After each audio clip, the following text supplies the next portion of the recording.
There's no Dax. I haven't Daxed in a week.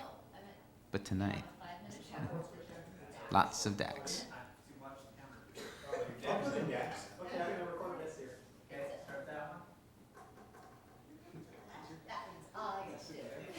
one. Oh, true.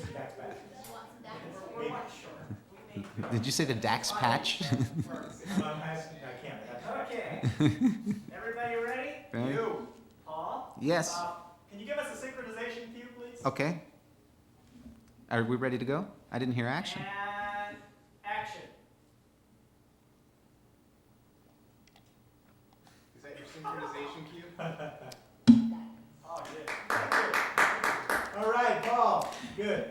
And that was the straw that broke my fucking back. At that point, I said to the world, you know what, world, fine. You win, I quit. I quit caring about people, and I quit taking care of people because I'm sick. I'm sick of life, I'm sick of death, I'm sick of love, I'm just sick. Everybody in this world is going to either use you up, or they're going to leave, or they're going to die. So what's the point? What's the fucking point? I became useless, I became worthless. Well, not completely. I mean, I was still going to work and getting my job done. And I was still going to band practice and being creative. I was still going to parties and being social. But if you want to know the truth, I didn't give a rat's ass about any of that crap. The only thing in this world that I wanted to do was to sit in a dark room and watch TV. And in my spare time, that's exactly what I did. I sat in a dark room and I watched TV. I watched so much TV, I have now seen every episode of Matlock.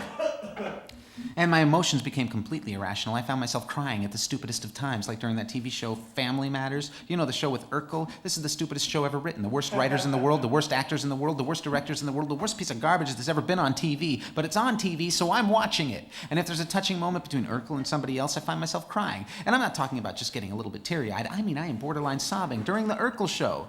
And my sense of... Thank you.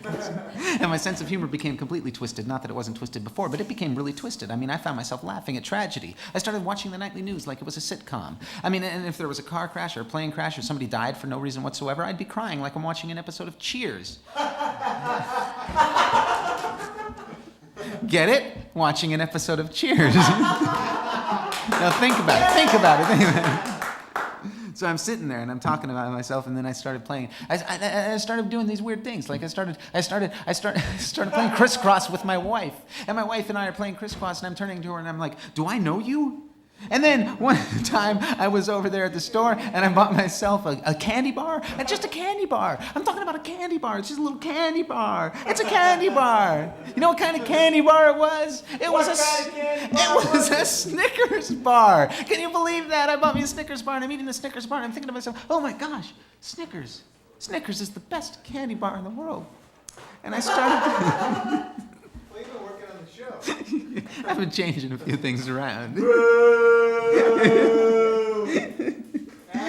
That's enough. That's enough. How can we hear this?